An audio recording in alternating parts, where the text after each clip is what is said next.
Welcome to Shredder Fanfic. Like, subscribe, and hype video. Join members to gain early access to new videos. The main character, after dying in his previous life, he wakes up inside of that time I got reincarnated as a slime as a Necron Overlord. What is he gonna do inside TenSura? Chapter 1. Sealers dies with the door open. Sealers like machines because machines did not pretend confusion was kindness. They failed for reasons, obeyed pressure, revealed weakness under load, and punished arrogance with clean results. People were less honest. They smiled through deadlines, lied through reviews, and called it teamwork when they meant obedience. He had built a life around that difference, not because he hated people, though some days he came close, but because a machine could be made honest by enough attention. The storm had already drowned half the city when the research facility lost external power. Emergency, lights painted the lower robotics bay in red strips. Water struck the high windows hard enough to make the glass jump in its frame.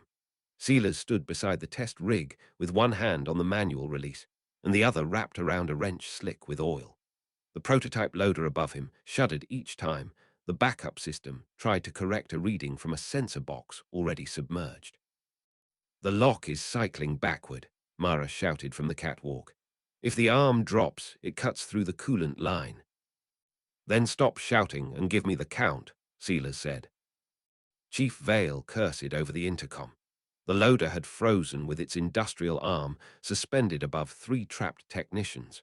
The automatic system kept trying to correct for a weight reading that no longer existed, and every correction pulled the arm lower. If the cutting head tore the coolant pipe, pressure would flash the bay into poison and steam. Sealers saw the map of it before the others finished arguing. Release too fast, and the rig killed the technicians. Wait too long, and the coolant killed everyone. Trust the override, and the machine would calmly murder a room because the wrong number had become law. 8 seconds is not enough, Vale said. Then stop wasting the first one, Sealers answered. Mara had once told him he treated emergencies like chessboards because chessboards never asked why a piece had to be lost. Sealers had told her chess was a poor comparison. Pieces moved in turns, and the bay had no intention of waiting for him to finish thinking. She had laughed then, annoyed and fond in equal measure, and called him impossible. The memory returned now with cruel precision while water climbed the platform stairs. The trapped technicians were not pieces either. One had a daughter whose drawing was taped to his locker. One owed Mara money from a cafeteria bet. One had argued with Sealers for 3 weeks over actuator tolerances and had been right only once, which made the single correct objection memorable. Sealers did not need affection to assign value. He only needed facts, and the facts were close enough to matter. Vale kept asking for permission to restart the automatic override. Sealers refused twice without looking at the intercom light. The loader's old logic wanted a supervisor, a confirmation, a signed chain of accountability. The room wanted a decision. He had spent years being called cold by people who mistook visible panic for compassion. Now his coldness let him count seconds while his hands shook. He climbed onto the flooded service platform. Cold water bit through his boots. Electricity popped somewhere behind the wall, blue-white and ugly. Pride told him he had solved harder problems. Fear told him pride would not matter if his hands slipped. Both thoughts stayed useful, so he kept both. Mara dropped from the catwalk with a safety line around her waist and braced to pull the technicians left the moment the loader's weight changed. The manual release wheel resisted him. He jammed the wrench through the spokes and leaned until his shoulder screamed. The arm lurched upward 1/2 meter, then down again, confused by 2 commands it could not reconcile. Mara dragged the first technician clear. The second crawled, coughing. The third stared at the descending rig as if his mind had left before his body could follow. "Move," Sealers shouted. The technician moved too late. Sealers left the release and slammed into him shoulder first. They hit the water together. The cutting head tore through the platform where Sealers had been standing and punched sparks from the floor. For 1 second, the room cheered because the trapped men were out. Sealers did not cheer. He saw the coolant pipe split before the alarms found the right tone. Pressure screamed white across the bay. Sealers shoved the technician toward Mara's line and felt heat cross his back like a blade. He tried to breathe, and found only metal-tasting vapor. The loader arm, freed from its false correction, swung again through smoke and falling water. The emergency seal lever stood 3 steps away. No one else was close enough, and everyone who might reach it would have to cross the same poison he was already breathing. Sealers reached it on his knees. His fingers found the lever. He pulled it down. The bay doors began to close, slow and heavy, cutting off the poison from the rest of the facility. Mara realized what he had done and ran toward the narrowing gap. Her mouth shaped his name. He had never liked being called brave. Bravery was too often what people named bad planning after it succeeded. This was only arithmetic. 1 room lost, dozens saved. "Do not," Sealers said, though the words barely left him. The door shut between them. Through the reinforced window he saw rain, red emergency lights, a palm on reinforced glass. He did not give her a last confession, a secret, or a speech polished enough to be remembered. He gave her the only thing still useful, a nod that meant the seal had held. The loader arm came down in the smoke. Sealers felt impact, then floor, then nothing steady enough to name. He died with rain above him and the knowledge that the machine had finally obeyed. The bay had 1 camera that survived the coolant burst. Mara found the recording 3 days later. She watched it alone first. The image shook every time emergency power flickered. Sealers crossed the frame twice, once carrying the wrench, once on his knees at the seal lever. There was no heroic angle, no clean silhouette against fire. The recording made the death uglier and more ordinary than the reports had. Mara stopped at the moment. The last technician cleared the loader. Sealers was still alive there. She played the next 6 seconds again. Pressure lines split. Steam. Sealers turning. The technician sliding toward her safety line. Then Sealers at the lever. 6 seconds. Everyone in administration spent the week turning those 6 seconds into language. Voluntary sacrifice. Containment response. Failure mitigation. Exemplary emergency conduct. Mara hated every phrase. She attended the review because Vale asked. The conference room had dry carpet, filtered air, and a glass wall overlooking the bay after cleanup. The loader had been cut apart. The scorch marks remained.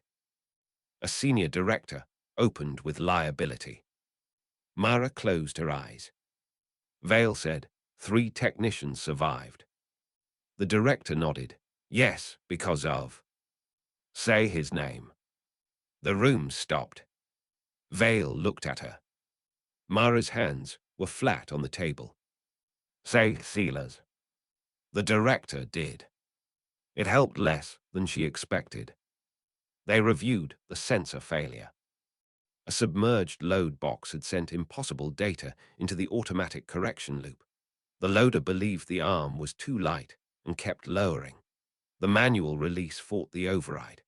The coolant line had been placed inside the possible strike envelope because someone had accepted a drawing nobody revisited after a later retrofit.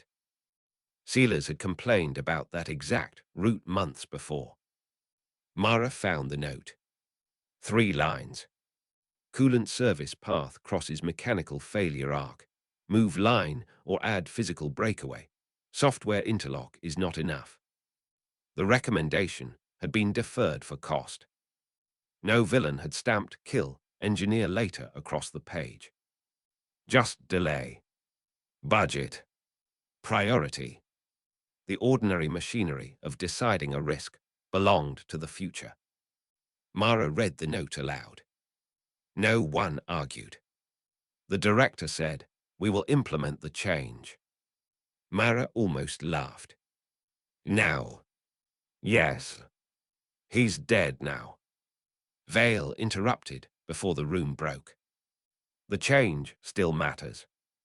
That was the worst part. He was right.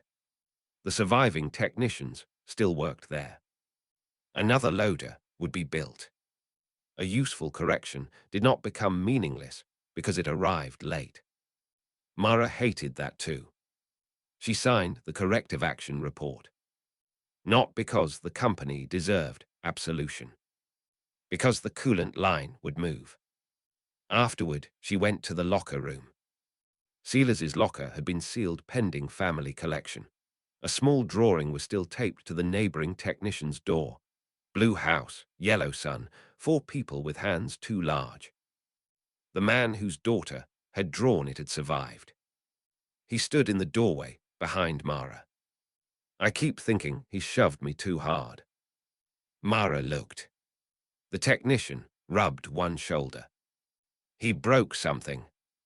No, bruised. Then why? He was pissed. Mara almost smiled. That sounds like him. The man stared at Silas's locker. I didn't move fast enough. Mara understood the shape of that sentence. Neither did I. He looked at her. She had been behind the safety line, close enough to see the seal doors closing. I could have gone back. You would have died. So did he. They stood there. No clean answer. The technician finally said, "My daughter thinks he was a superhero." Mara leaned against the locker. What did you tell her? That he was an engineer. That made her laugh. It came out wrong, half grief. Good. The company held a memorial. Silas would have hated it. There were photographs from university, work, one terrible company picnic where he looked personally insulted by sunlight. Someone told a story about him arguing with a printer for 20 minutes. Someone else described an actuator meeting where he refused to approve, approximately safe. Mara spoke last. She did not call him brave. She said, Silas believed systems should show their failures before people paid for them. She looked at Vale, at the directors, at the technicians. Make that true. No applause at first. Then some. Mara did not care. The important thing happened the following month. A loader test stopped because a junior engineer noticed one sensor drifting. The schedule would have lost 4 hours. The supervisor wanted to continue. The junior engineer pointed at the new manual rule. Unreconciled sensor disagreement requires physical inspection. Silas's rule now. The test stopped. They found a cracked bracket. Nothing dramatic. No one died. No article. No memorial. Mara received the incident report. She read it twice, then put it in Silas's old wrench drawer. He never knew. That was the cruelty of useful changes. The dead did not get to see what survived them. But somewhere in Jura, under roots and impossible stars, a metal ruler opened his eyes with no memory of the report and the same instinct intact. Find the failure before the failure found someone. That part had crossed worlds, even when everything else had burned away. Chapter 2. The Tomb Beneath Jura. Silas woke in darkness and immediately knew he was not breathing. The absence should have caused panic. Instead, it produced a cleaner terror, the mind waiting for lungs that no longer existed, the body offering no heartbeat, no pulse, no warm ache behind the ribs. His fingers opened against the inside of a cracked sarcophagus, and metal scraped stone. He pushed. The lid moved 3 centimeters, caught on warped hinges, and refused him. Green light bled through the gap. Symbols crawled across his vision in broken columns, not a game screen and not a language he had learned, but command data pressed directly into thought. Behind the symbols waited memory, rain, coolant vapor, a door closing, Mara's palm on glass. He kept the memory inside. This place did not need a confession from the dead man who had become its ruler. A damaged voice spoke from the chamber walls. Primary command body active. Tomb integrity compromised. Dynasty registry fragmented. Resurrection anchor unstable. Name, Silas said. His voice came out too deep, shaped by a speaker grill and a throat that was not flesh. Local command imprint, Sealers. Rank equivalent, Overlord. Organic continuity, unresolved. Silas braced both hands and forced the lid aside. It fell with a sound like a bell dropped down a well. He sat up into a chamber of black stone, half-collapsed pillars, dead alcoves, and dormant machines folded like insects along the walls. His body was tall, skeletal, and regal in a way that would have been absurd if it had not obeyed him with perfect precision. Living metal plates shifted over a torso with no breath beneath it. A war scythe lay broken in a cradle nearby, its blade dark. A Gauss flare rested under debris beyond it. Both called to him through protocols older than memory. Something pressed down from far above, a sealed storm of magicules buried in the forest's roots. The tomb interpreted it as radiation, food, curse, and weather in the same instant. Every answer was incomplete, and every incomplete answer tried to become an order. "Show me what I control," Silas ordered, and only 3 weak lights answered. Only 3 lights answered. One scarab unit unfolded from a wall slot, missing 2 legs. A maintenance arm sparked and died. Far below, a command throne acknowledged him and then drowned in static. The tomb was not an empire. It was a wounded animal pretending to be a fortress. Silas stepped out of the sarcophagus. His feet struck the floor with measured weight, and the damaged scarab dragged itself toward him before lowering its head. He lifted the scarab with one hand and set it on the sarcophagus rim. The tiny construct clicked in protest. One missing leg scraped uselessly against metal. Silas studied the motion, then bent the twisted joint back into alignment with careful pressure. It was not kindness. It was resource management. The distinction mattered less when the scarab steadied itself and waited for orders. "External environment," Silas said. "Forest, high magicule density, multiple life signs, sealed draconic pressure detected at extreme range, classification unreliable." A map unfolded behind his eyes, incomplete and trembling. 5 chambers answered. 12 remained silent. Something large slept under the western galleries, but the tomb refused to name it while the anchor stuttered. Silas did not like refusing an unknown. He liked it less when the unknown belonged inside his territory. He ordered doors, power, and maps before conquest. The command lattice hesitated, offended by restraint, then obeyed because it had no stronger sovereign available. The first door opened only wide enough for him to see roots pressing through black stone. Water dripped onto inactive glyphs and made them blink in uneven intervals. Silas turned his metal face toward the ceiling and understood the first law of his new existence. Before he could rule anything, he had to survive the tomb that had woken him. The corridor beyond the sarcophagus did not allow grandeur. It narrowed after 10 paces where roots had broken through the ceiling and dragged stone plates out of alignment. Silas had to turn sideways to pass. His shoulder scraped a glyph that flared green, failed to recognize him, and tried to close a door that no longer had hinges. "Command access incomplete," the wall voice said. "Recommend transfer to backup throne." "Recommend a route," Silas said. "Route integrity unknown." The answer would have annoyed him more if it had pretended to be useful.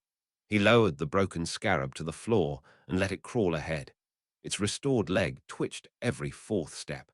A living body would have limped. The scarab corrected, overcorrected, and kept moving in a rhythm that sounded like stubbornness, even though no protocol admitted such a thing. A draft moved through the corridor. It carried damp soil, crushed leaves, and something sharp that his new senses filed under predator before marking the category unreliable. Silas stopped at a fracture in the wall. Through it, he saw a pocket of black stone around a buried reactor core, pulsing faintly each time the sealed draconic pressure above Jura shifted. The tomb drank the pressure greedily and choked on it. Silas placed his palm against the crack. Data struck him in broken slabs, 3 dormant warriors in a flooded crypt, one wraith phasing in and out of ruined geometry, a resurrection anchor cycling at 17% stability, outer sensors blinded by moss, animal tracks, and magicules too dense for old Necron lore. The tomb wanted him to issue conquest protocols anyway. It had remembered pride better than maintenance. "No," Silas said. The word echoed through stone. Somewhere below, a relay complained in a language made of light. Silas answered by cutting power to the dormant weapon alcoves and feeding it to doors, maps, and the anchor instead. The choice left him briefly unarmed, except for his own body and the half-buried Gauss flare in the first chamber. It also kept the tomb from murdering the first curious thing that came close to the slope above. He did not know the name of the forest yet. He did not know any surface ruler, any new nation, or the rules by which monsters became people and people became nations. He knew only that the surface was alive, that his tomb was damaged, and that an old machine empire's instincts were too loud to trust while he was still learning what air smelled like without lungs.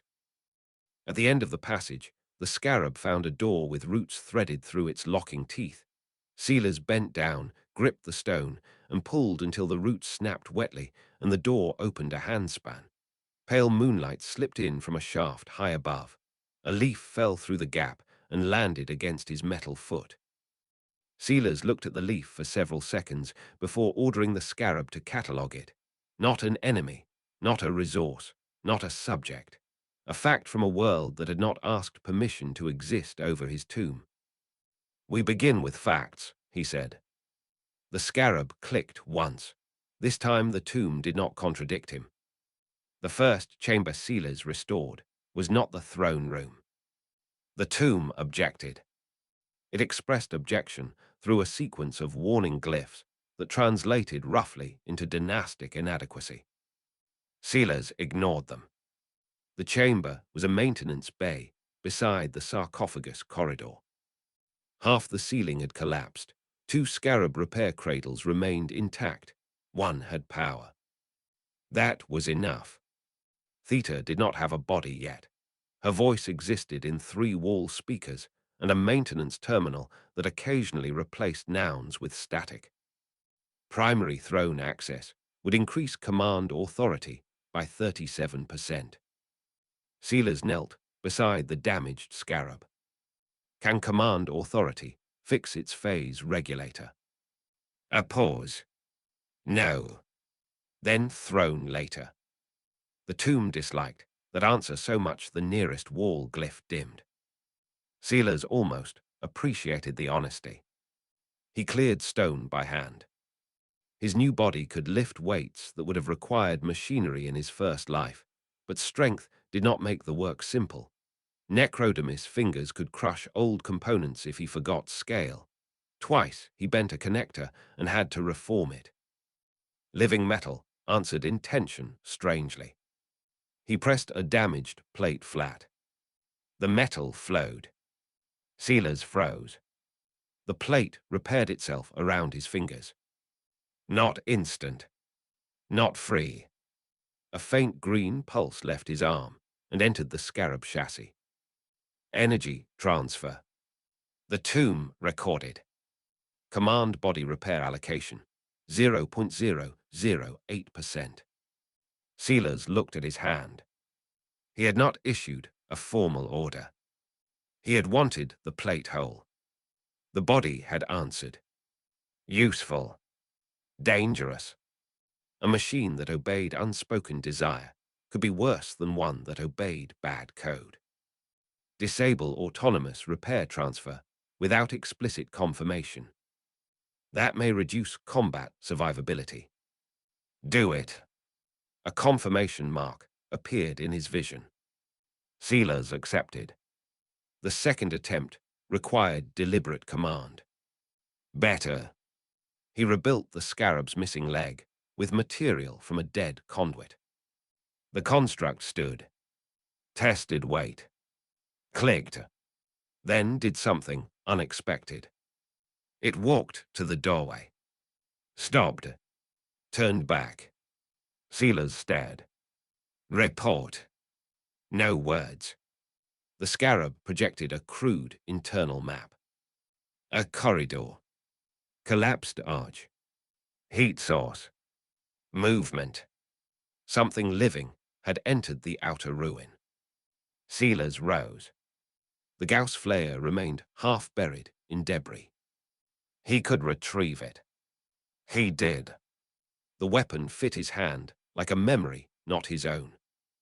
Every instinct in the tomb woke. Target acquisition. Life form rejection. Organic contamination. Threat. The feeling was not rage. Worse. Certainty. Sealers lowered the weapon. Survey only. The scarab went ahead. He followed far enough to see through a crack. A small animal had fallen through roots into the outer shaft. Rabbit-like, but horned. One leg trapped under stone. The tomb classified. Minor hostile, organic. Sealers stared at the animal. It kicked weakly. No. The glyph repeated classification. He opened a command channel. Define hostile. Organic entity within restricted dynastic territory without authorization. Then every leaf is hostile. Silence. Good. Rewrite. The system resisted. Sealers felt it as pressure behind thought, ancient assumptions nested below language. He could override locally. Not erase root law yet. So he wrote a temporary condition. Presence without action is not hostility. The warning glyph changed from red to yellow. The rabbit stopped struggling when Sealers approached. Maybe exhaustion. Maybe terror. He lifted the stone. The animal remained. One horn was cracked. Sealers could kill. Remove contamination. Old law liked that. He picked the animal up instead. Its heart hammered against his metal palm. He had no heartbeat to answer. That fact was stranger than the animal. He carried it to the outer gap and set it beneath roots where moonlight reached. The rabbit fled. The tomb marked. Organic intruder escaped. Sealers amended. Released. The two records sat beside each other. He left both. The tomb needed to learn that words changed conclusions. Later, in the maintenance bay, Theta asked, "Why preserve an unimportant life form?" Sealers rotated the repaired scarab leg. Because if the system cannot distinguish inconvenience from threat, every future decision becomes war. Theta processed. That principle may reduce territorial security. Then security can become intelligent. Silence again. The scarab climbed into its cradle. Sealers looked toward the sealed throne corridor. He still had no map of Jura. No idea who ruled above. No idea what a slime, goblin, ogre, demon lord, or dragon would eventually mean to him. But the tomb's most dangerous enemy was already visible. Not the forest.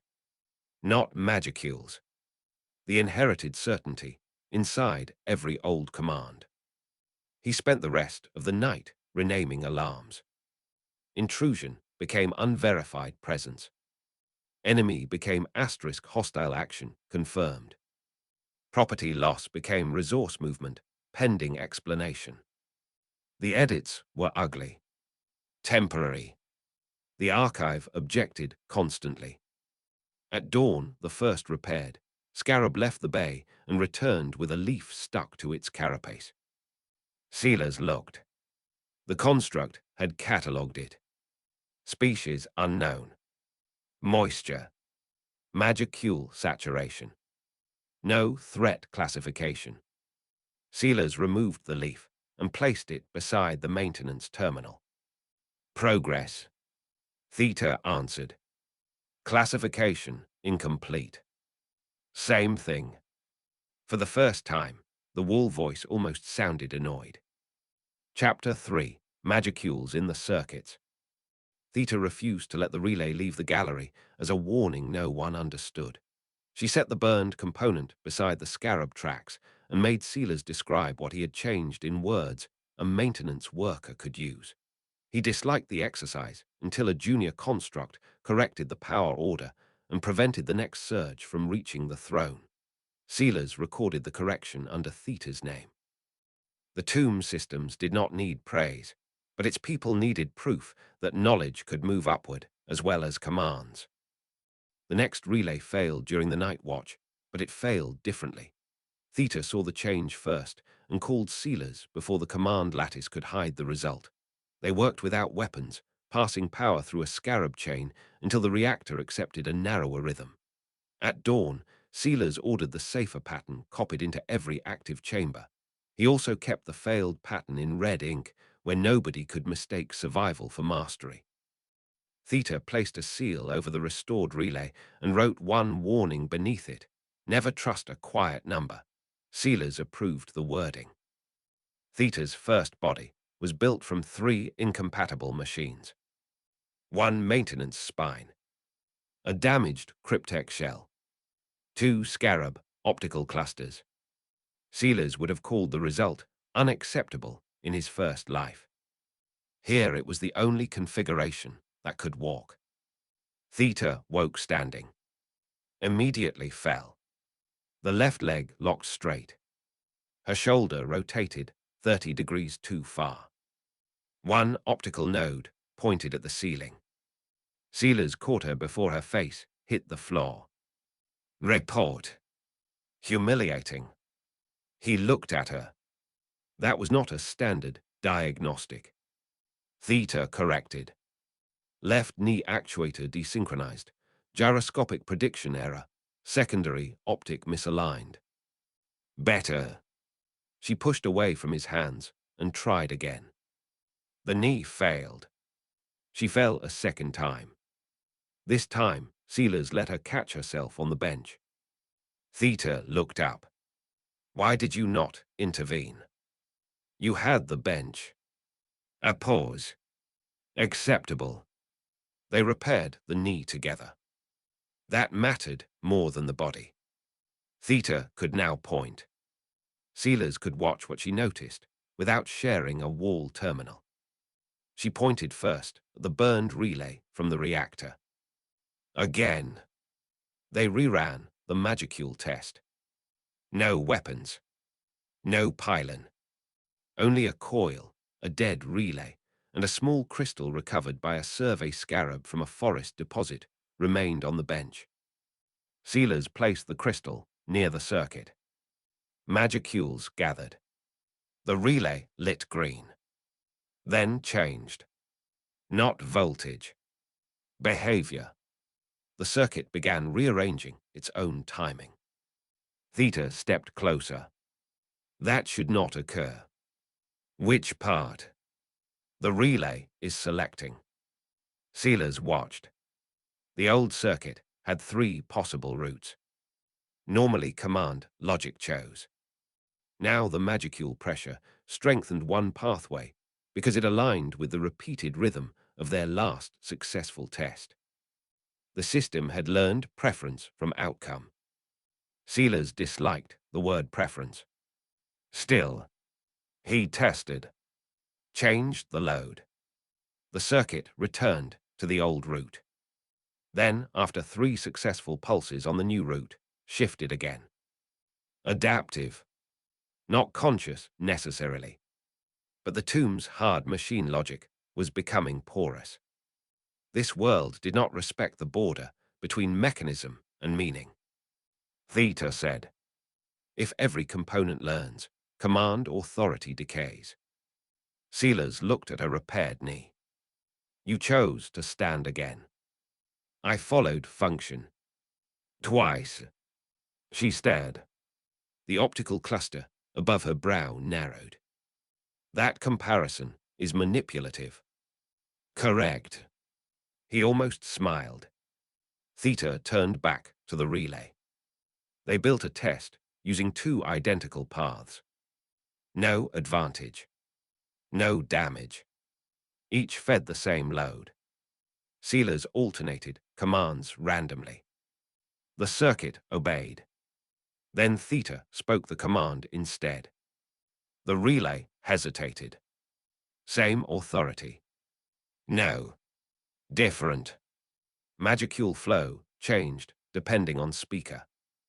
Sealers leaned closer. Again. Theta commanded Route 2. The relay selected Route 2 faster on the second attempt. Third, faster. Sealers commanded Route 1. Immediate. His sovereign's signature carried more weight. Bad. Not because command recognition was useless.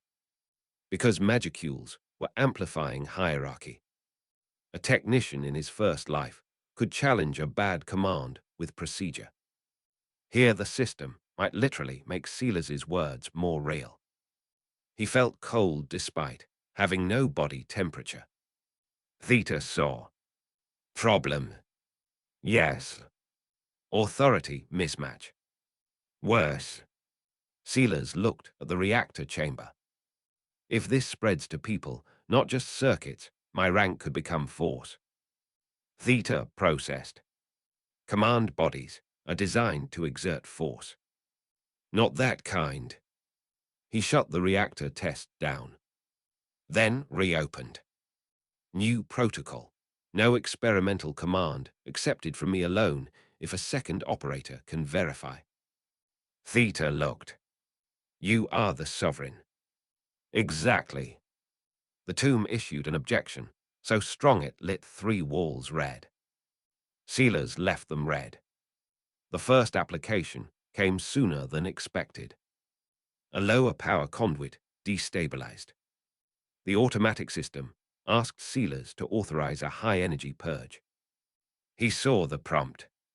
Could accept. Instead, Theta verify. She checked. Alternative route exists through maintenance bus. Cost. Slower recovery, lower damage. Sealers chose slower. The tomb obeyed. The conduit survived. Afterward, Theta said, your original answer would have worked. Yes. Then why require me? Sealers looked at the green frost receding from the relay. Because one day my original answer will be wrong. Theta went still. Ancient Necron architecture did not have a category for a sovereign planning for his own era. She created one. The maintenance ledger gained. Overlord decisions requiring secondary witness. The archive marked it as temporary. Theta changed the word to standing. Sealers noticed. Said nothing. By the end of the week, 3 junior constructs had begun sending maintenance exceptions upward instead of silently correcting around bad orders. One report contradicted Sealers. The coolant analog around the reactor required lower pressure than he had specified. He checked. The construct was right. Sealers amended. Theta watched. Do you intend to reward it? For accuracy. Yes. How? She looked at the junior construct. It had no personal chamber. No pay. No hunger.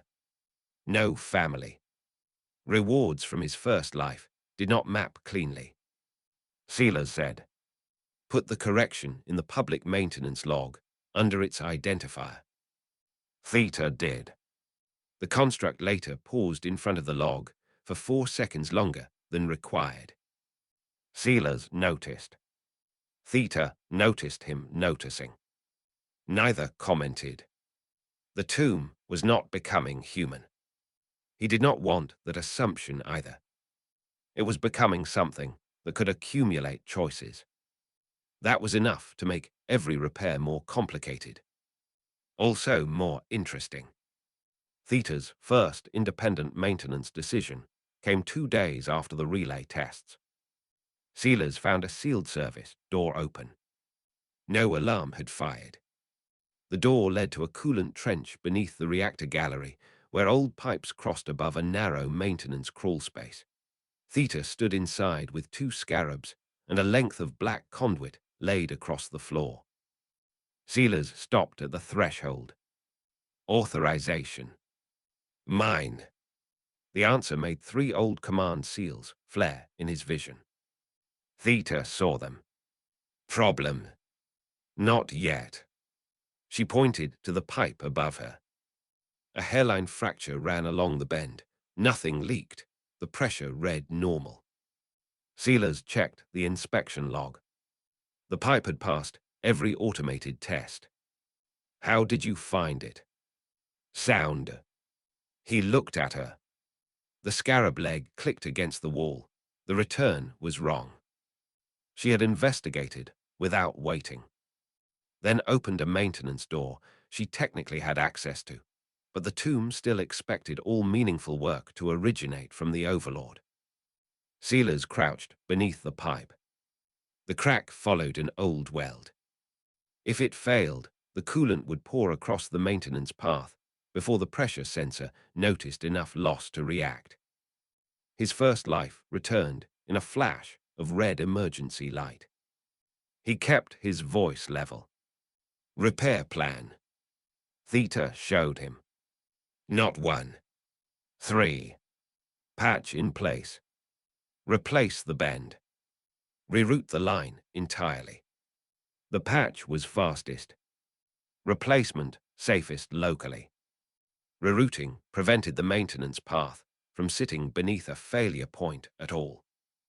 Sealers stared at the third. Why was this not your first recommendation? Because it requires twice the material and 14 hours of shutdown. And the reactor loses output. That is not the same as unacceptable. Theta's head tilted. The old tomb had trained even her to think lost output was the argument. Sealers stood. Reroute. She did not move. Why? He almost answered with Mara. The bay. The lever. Not here. Instead, he pointed to the crawl space. Because the person repairing the next crack should not need to stand beneath it. Theta looked at the empty trench. There were no living technicians assigned there yet. Only machines.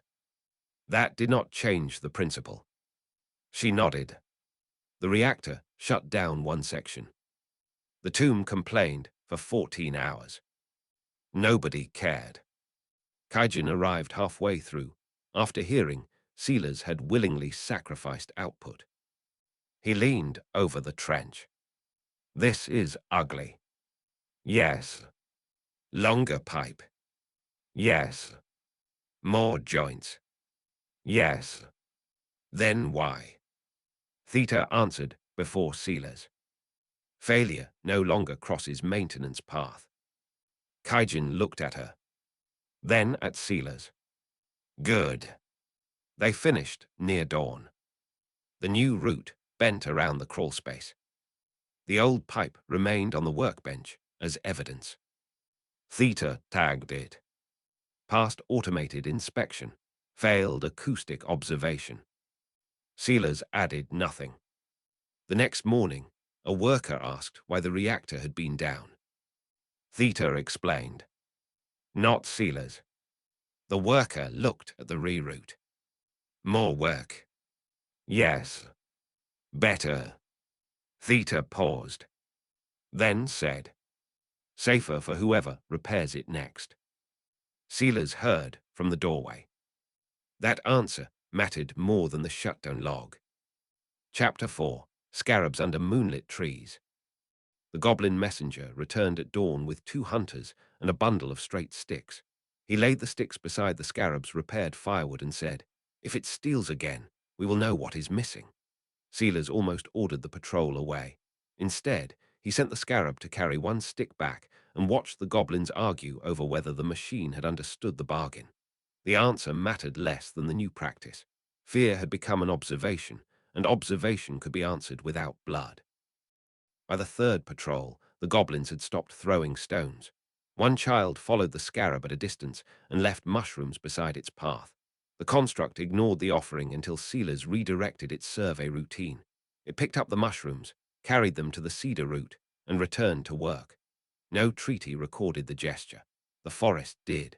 Sealers updated the patrol rule to include gifts because the tomb had begun receiving information that did not arrive as commands.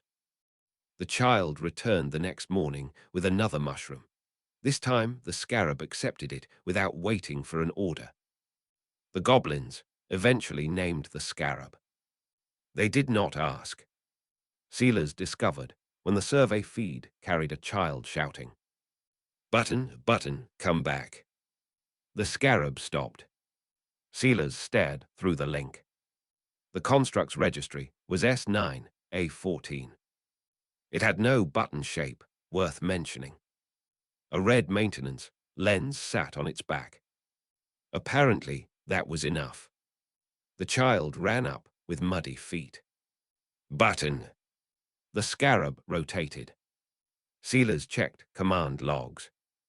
No instruction. It had responded to the sound pattern because the child used it repeatedly near the same interactions. Recognition through exposure. The tomb opened a warning. Unauthorized identifier attached to dynastic unit. Sealers dismissed. Then reconsidered. A name could create assumptions. Ownership. Command rights. For now, he sent the scarab one instruction. Do not treat alternate address as command authority. The construct clicked. The child placed a mushroom on its shell. Button carried it 3 meters. Stopped. Turned. The child laughed. Sealers watched longer than necessary. Later, 3 goblins approached the marker with spears. Adults. Fear tighter. Button stood between. 1 goblin raised a spear. Sealers could seize direct control. He waited. The scarab moved sideways. Not forward. It placed itself beside the black marker, then projected the standard message. State name, purpose, route. The goblins jumped. 1 nearly through. The child screamed from behind them. Don't hit button. Everything paused. The armed goblin looked at the child. Then at the machine. Button. The absurdity lowered the temperature of the moment faster than diplomacy. Sealers almost resented how effective it was. The goblin lowered spear. Garbu. Another. Merry. Third. Tog. Purpose. Find missing hunter. Route. Stream. Button projected the map. The missing hunter had been found injured near a ravine earlier that morning. Sealers had no contact channel with the village yet. He used the scarab. Image. Coordinates. Condition. The goblins stared. Alive? Gabu asked. Button clicked. Sealers made it project. Alive. The 3 ran. The child stayed. He patted Button's shell. Good. The scarab's route timer showed delay. Sealers expected it to continue patrol. It remained for 3 seconds. Then 5. Then left. Theta, watching beside Sealers, said, "Efficiency loss." Yes. Correct. Sealers looked at the child, waving after the scarab. No. Theta turned 1 optic. Why? Because the delay reduced armed escalation and transferred accurate information. Then it was efficient. Sealers almost answered yes. Stopped. That would turn every behavior into utility. He was starting to do that automatically. Maybe the delay had value, because it meant something to the child, even if no crisis existed. He disliked categories that expanded too fast. Record outcome, leave motive unknown.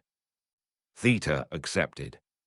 The next patrol brought a different issue. A hunter found Button following old metal scratches and assumed the construct was marking territory for invasion. He followed. Button noticed. The hunter noticed being noticed. A chase began without anyone choosing it. Sealers stepped in through command. Button stopped. The hunter stopped farther back. Sealers projected a map of the scarab's route from the previous 3 days. Survey lines. No village entry. No hidden loop. The hunter approached slowly, then pointed at one branch. You cut that. Button had a sample. Sealers checked. The scarab had removed bark for analysis, without recognizing the tree had been marked by goblin hands as a grave boundary. Problem. Not malicious. Still violation. Sealers ordered Button to return the bark fragment. The hunter stared as the scarab placed it beneath the branch. You think that fixes? Sealers spoke through the grill. No. The hunter nearly fell backward.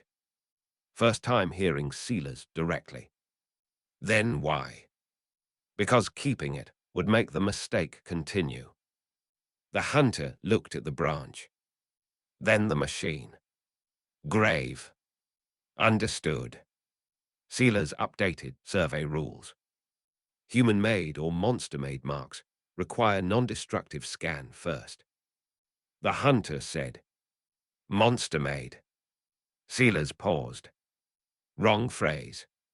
The goblins likely called themselves people. Living-made. The hunter laughed. Machine talks bad. Sealers considered. Correct. That laughter entered the report too. Button returned to patrol. The child met it at the cedar with another mushroom. This time the scarab stopped before reaching her. Waited. The child approached. Sealers had not ordered. Theta reviewed logs twice. No trigger. Keep watching. Why? Because if we name every unexplained act an error, we will repair things that are not broken. Theta's optic dimmed. Button accepted the mushroom, then placed yesterday's blue cloth beside the child. Return. Exchange. Maybe routine. Maybe preference. Maybe nothing that needed a final category. Sealers let the unknown survive. Chapter 5. The first guard stands. Vec remained at the gate after the messenger left. The warrior's weapons stayed lowered, but his head turned toward every living sound beyond the trees.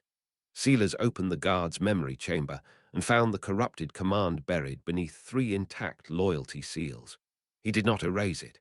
He marked the contradiction, then gave Vec authority to ask before firing. The order took 12 seconds to install. Those 12 seconds were the first space in the tomb's history where a soldier could choose not to become a weapon. Vec asked why the goblin messenger had not been assigned a protection mark. Sealers answered that a mark could become a target. The warrior considered that, then moved his post 10 paces from the gate so he could see the road without owning it. Theta objected to the loss of defensive coverage. Sealers approved the change. The first guard had learned that protection sometimes meant standing close enough to intervene and far enough away to let another person walk freely. Vec's new post overlooked the road and the gate alike. Sealers considered the arrangement adequate, which was the closest the tomb came to approval. Vec did not lower the Gauss flare because Sealers told him once. He lowered it because Sealers told him every time the old command tried to wake. That was the first thing Sealers learned about corrupted loyalty. Rewriting one instruction did not remove the layer beneath. At dawn, a deer crossed the outer road. Vec's weapon rose. Sealers said, Hold. The barrel stopped. Vec's eyes stayed green and fixed. Organic intrusion. Unarmed. Potential threat. Evidence. No hostile action. The weapon lowered. 2 hours later, a goblin messenger approached. Weapon rose. Hold. Lowered. At noon, wind knocked a branch across the marker. Weapon rose. Sealers stared. Vec. The warrior froze. Explain. Movement inside defensive zone. Branch. Classification. Unverified organic vector. Theta almost laughed. Sealers heard the tiny noise from her vocal grill. Do not encourage him. Vec looked between them. Sealers walked to the branch. Picked up. Placed in Vec's hands. Threat. The warrior scanned. No. Then defensive zone. Cannot treat movement alone as hostility. Vec processed. Old law states. Old law is why you keep aiming at firewood. A pause. Theta made the sound again. Vec lowered the branch. The deeper problem emerged that evening. 3 goblins came armed. Not messengers. Scouts. They stopped at the marker and refused to identify themselves. Vec raised his weapon. This time, Sealers did not immediately order hold. The situation was different. Armed. Concealed names. Boundary. No attack yet. Sealers approached physically. The goblins saw him and nearly broke. A towering skeletal machine ruler emerging from stone was not a calming diplomatic move. Sealers stopped 20 paces away. State purpose. The center goblin held spear too tightly. See if story's true. Which stories? Dead king eats names. Theta whispered over private channel. Unhelpful rumor. Sealers agreed. Do you know my name? The goblin stared. No. Then it has not been eaten. That worked badly enough to become funny. One goblin snorted. The center one elbowed him. Tension shifted. Vec's weapon remained aimed. Sealers noticed the scouts watching it more than him. Vec lower. The warrior obeyed. The scouts breathed. Then one moved fast toward a pouch. Vec snapped aim back. Sealers' own hand rose. The goblin froze. Slowly removed a carved bone token. Trademark. Not weapon. Sealers lowered. Vec did not. Vec. The warrior's head turned. Potential concealed weapon. Correct. Sealers looked at the goblin. Place it on the ground. He did. Theta scanned remotely. Harmless.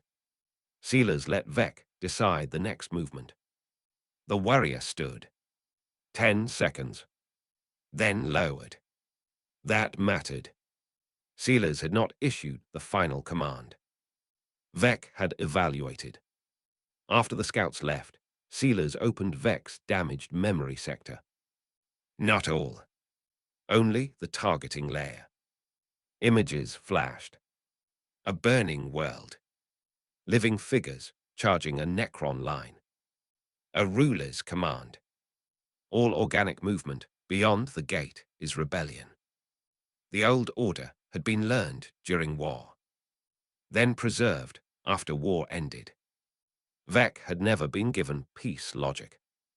Sealers closed the sector. That command saved you once. Yes. It will kill someone now. Yes. No defensiveness. No shame. Machine honesty. Sealers asked, do you want it deleted? Vec's head moved slightly. Theta watched. The warrior answered, no.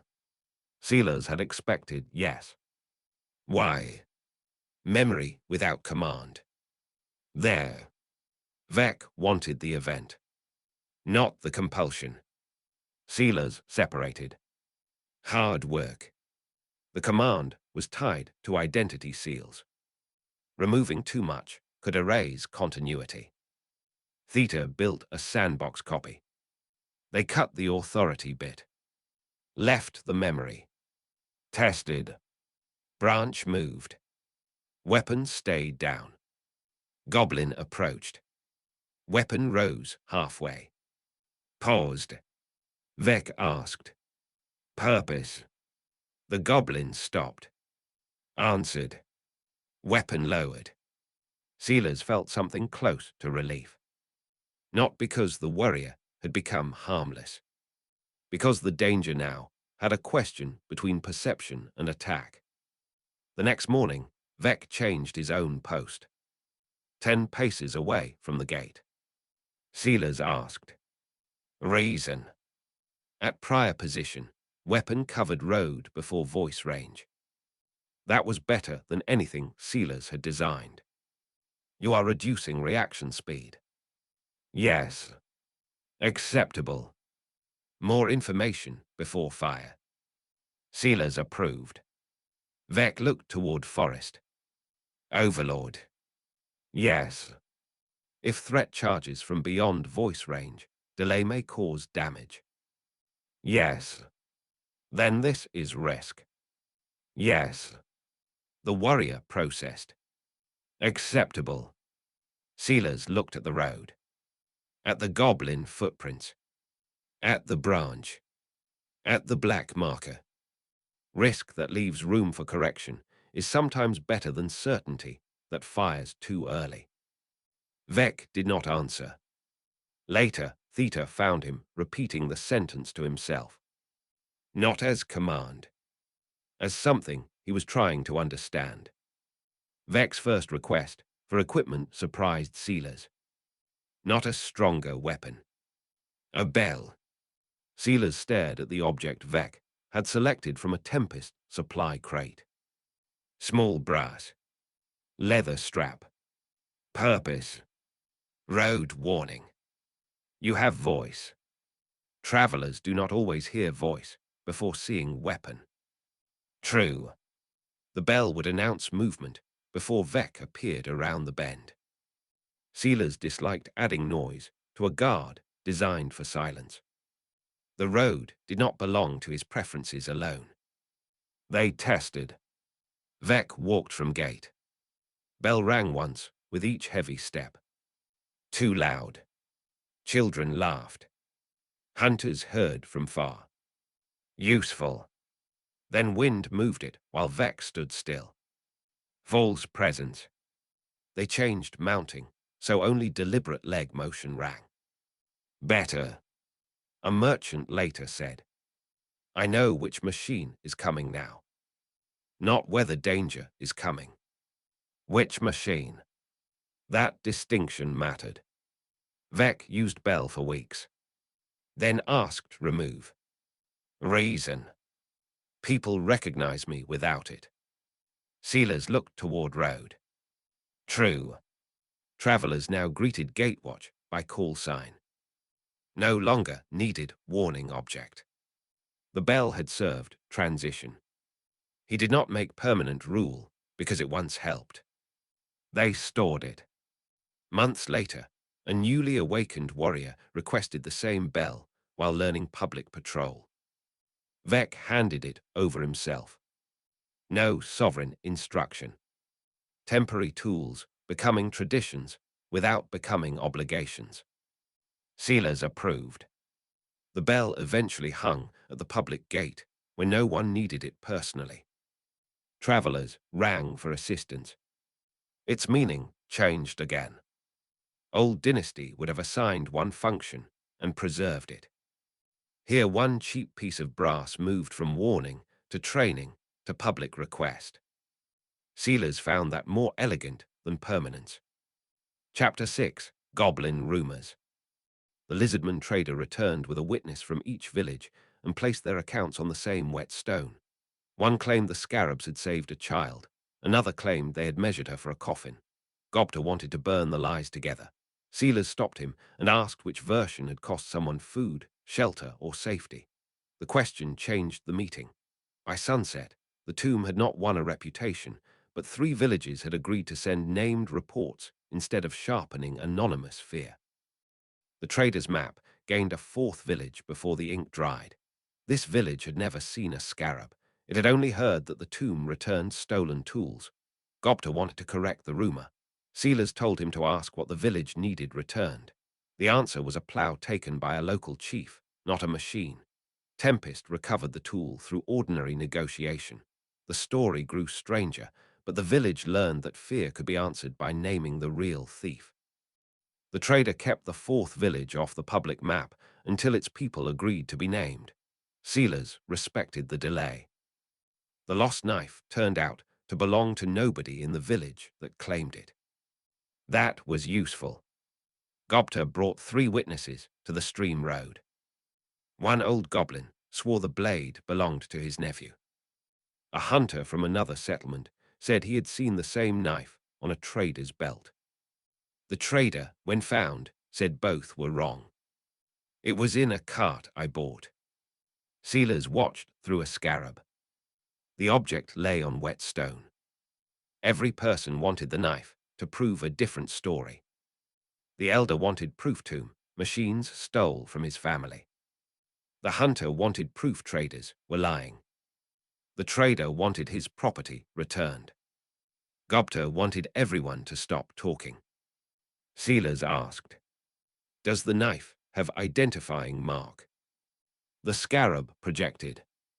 A small crescent notch near handle. The old goblin said, "My nephew cuts that." The trader said, "So does half Jura." True. Sawi arrived later and examined. The blade metal came from a region farther south. No proof. Sealers could give to trader as current claimant. Could hold. Could discard. Instead, he asked, "Who lost it most recently?" The trader admitted, "I don't know. I found in cart after purchase." Then no one had strong ownership. They placed knife in public lost property box at Tempest Road Station for 30 days. Everyone hated how mundane. Good. 2 weeks later, a lizardman woman recognized the rap. Her brother's. He had traded cart before losing it. She described hidden chip under pummel. Matched. Knife returned. The earlier 3 claims were wrong without anyone necessarily lying. This became important. Rumor often did not require bad person.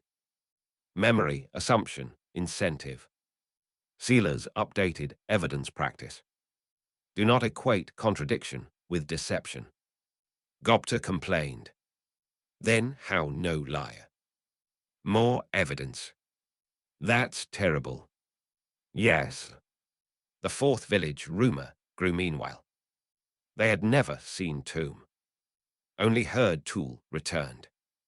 They sent request. A chief took our plow. Machine king returned stolen. Sealers stared. They thought him supernatural, lost and found authority. Rimuru laughed. Congratulations. No. The plow dispute was local governance. Tomb intervention could become external coercion. Sealers did not send warrior. Tempest sent mediator. The chief claimed tax. Village claimed theft. No simple. They negotiated repayment schedule. Plow returned after alternative tax. The village thanked Sealers anyway because rumor credited. He issued correction. They ignored. Sealers learned public stories, assign causality badly. The best response was not controlling every rumor. Build enough direct routes that people could ask. Tempest Road Station opened message box. Anyone could leave request. Not promise of action. 1 week. Missing goat. Border concern. Trade dispute. Machine 8 moon. Gobta had written last. Sealers knew handwriting. He sent back. Unverified. Gobta framed. The message box became unofficial interface between tomb and forest. Some requests absurd. Some urgent. One child reported scarab frightening dog. Real. Patrol route moved. One trader reported pylon making compass spin. Real. Warning sign. One hunter reported green ghost steals shadows. 9's phase field. Not harmful, but perception. Sealers investigated. 9 was passing at dusk, and phase light cast odd absence. He shifted route away road during evening. No prohibition. The rumor then changed.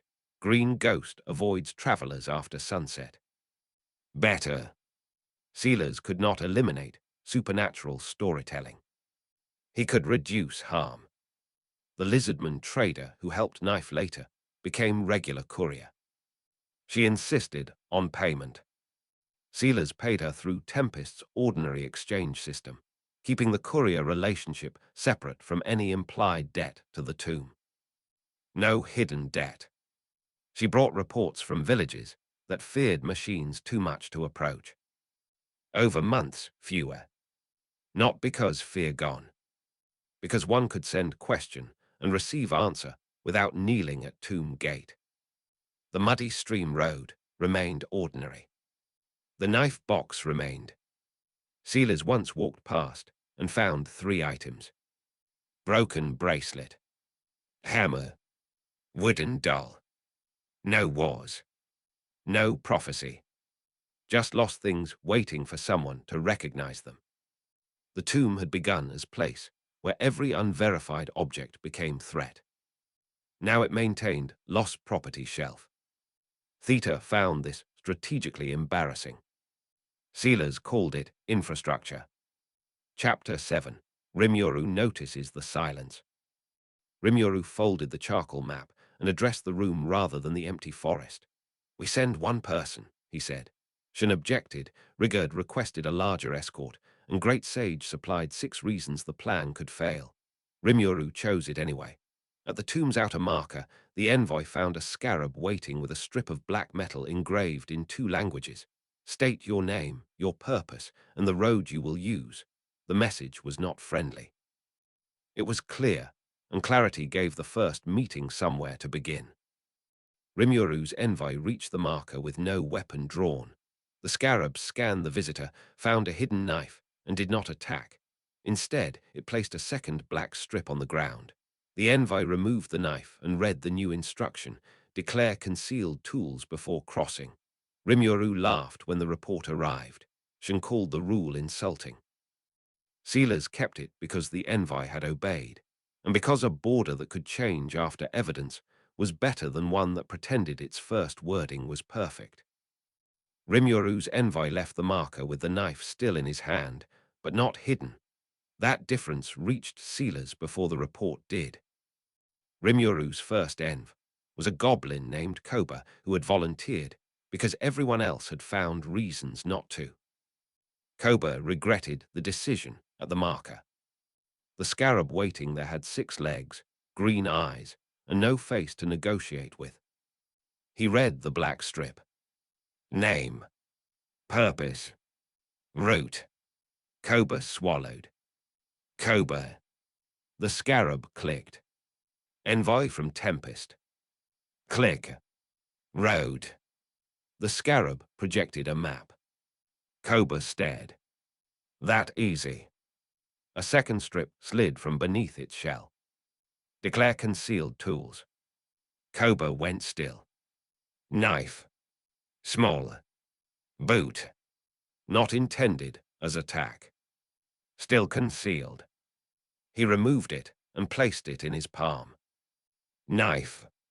The scarab scanned, then moved aside. Koba laughed nervously. You're very rude. Sealers watched through the link. He had heard worse reviews. Koba followed the marker road until a second machine waited. Larger. Vec. Weapon lowered. Koba stopped. Do I do the thing again? Vec answered in a voice like stone, dragged over metal. State purpose if changed. Koba stared. It talks. Correct. Koba later described this. as the moment he nearly ran. He did not. At the outer tomb door, sealers stood waiting. No throne. No escort except Theta and Vec. Koba looked up at him. Then farther up. Then up again. You're tall. Sealers considered. Yes. The goblin swallowed. Rimuru-sama wants to know if your border is going to move. Not without reason. What reason? Damage, road failure, mutual agreement, threat. Koba took out paper. Wrote. Then. What counts as threat? Good question. Sealers almost gave a machine answer.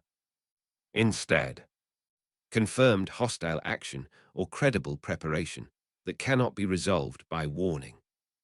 Koba wrote slower. What's credible? Sealers looked at Theta. Theta looked back. The question had no neat, universal threshold. Koba waited. Sealers said, that will require argument. The goblin blinked, then laughed. Rimuru-sama is going to like you. Sealers doubted. Koba continued. Can Tempest people use the road? Yes, declared Root. Armed. Declared. Hidden. No. What if someone forgets? Warning first. Always. Sealers paused. No.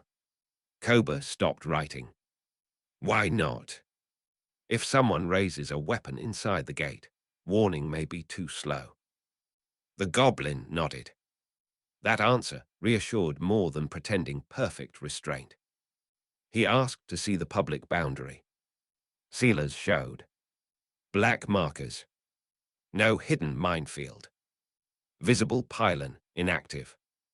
Vex firing line marked by carved stones.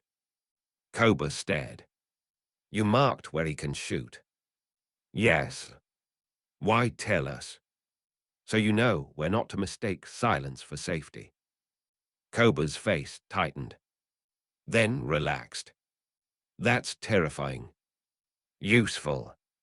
Also, the envoy returned to Tempest before dark. Rimuru received the report with Shin, Rigurd, and Great Sage's analysis. Koba read the notes. When he reached that will require argument, Rimuru laughed. Shin did not.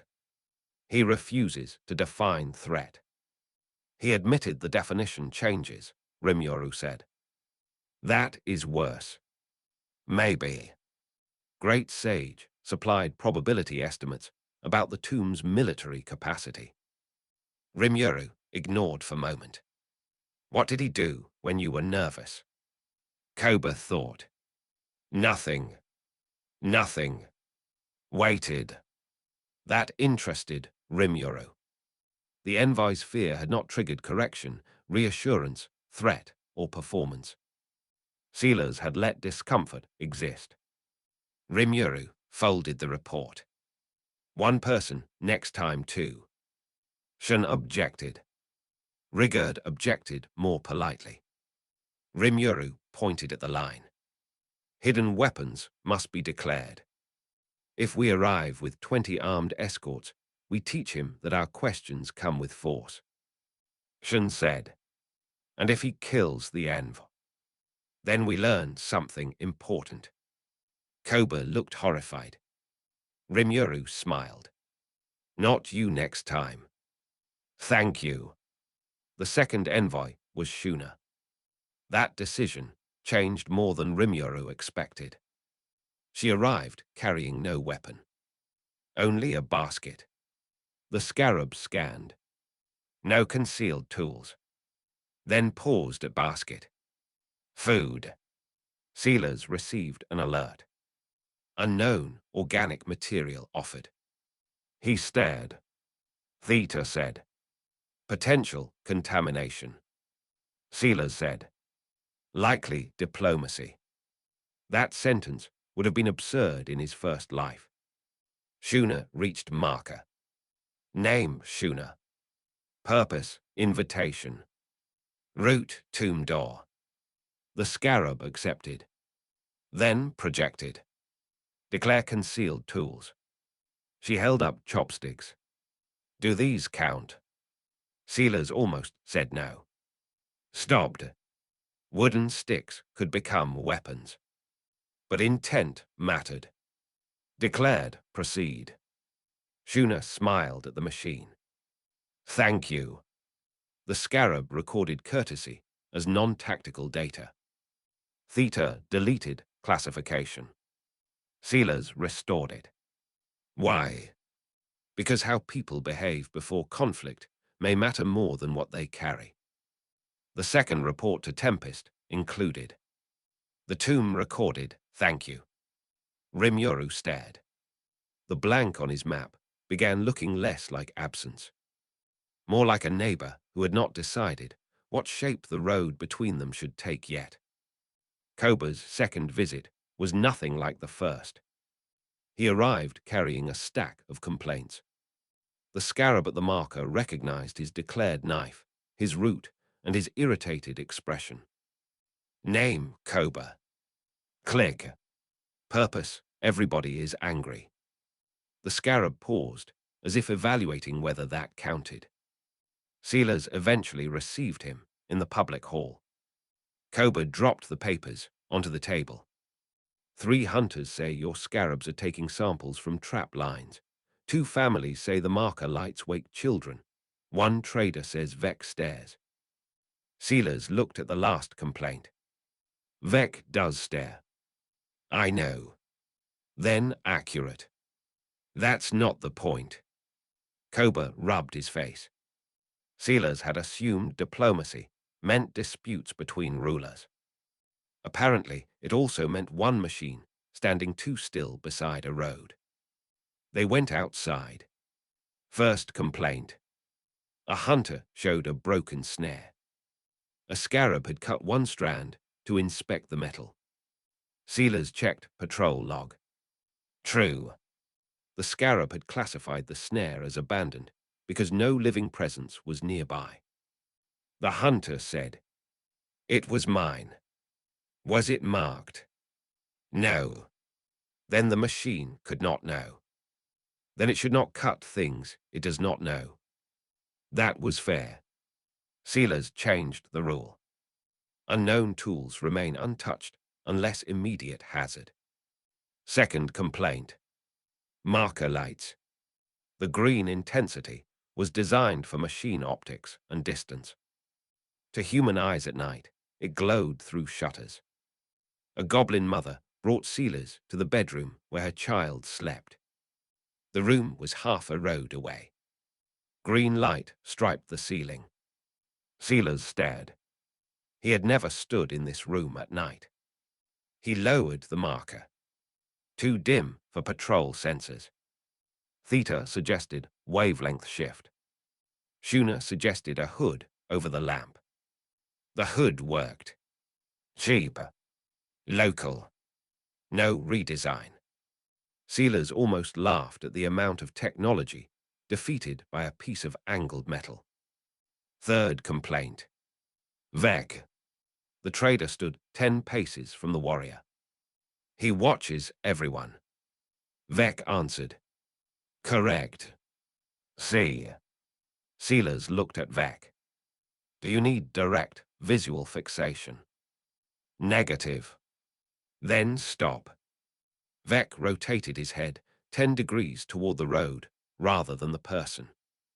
The trader visibly relaxed. That's it. Yes.